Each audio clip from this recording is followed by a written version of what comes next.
একটা ক্রুজার যাচ্ছে, বলতে পারবো না, হয়তো শিলিগুড়ি যাচ্ছে, তাই ওটার পিছন পিছন হালকা যেতে থাকলাম, কারণ রোড একটু কনজেস্টেড ছিলই, ওটা একটু রাস্তা ক্লিয়ার করে দিচ্ছিল। এই ব্রিজ থেকে সানরাইজটা দেখতে বেশ ভালো লাগছিল। যেই রাস্তায় ডিভাইডার থাকে না, ওপাশ থেকে গাড়িগুলো দুমদাম আমাদের লেনে ঢুকে যায়, এই জিনিসটা আমি একদম ঠিক পছন্দ করি না।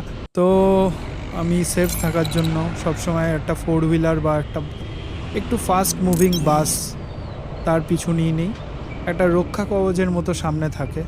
এটা আমি সব সময় করি। তো আজকে বাইকটা একটু ওভারলোডেড, দুজন রয়েছে, তো আমাকে আরও কেয়ারফুল থাকতে হবে। নবদ্বীপ এখান থেকে কিছুটা দূর, কিন্তু এখান দিয়ে বেশ ভালো জ্যাম ছিল, লরির জ্যাম, মারাত্মক লম্বা লাইন। তো সাইড দিয়ে আস্তে আস্তে এগিয়ে যেতে থাকলাম। এবার আমরা আরেকটা নতুন ডিস্ট্রিক্টে ঢুকলাম, নদিয়া ডিস্ট্রিক্ট। এর আগে ছিলাম বর্ধমান। এটা 4 নম্বর ডিস্ট্রিক্ট।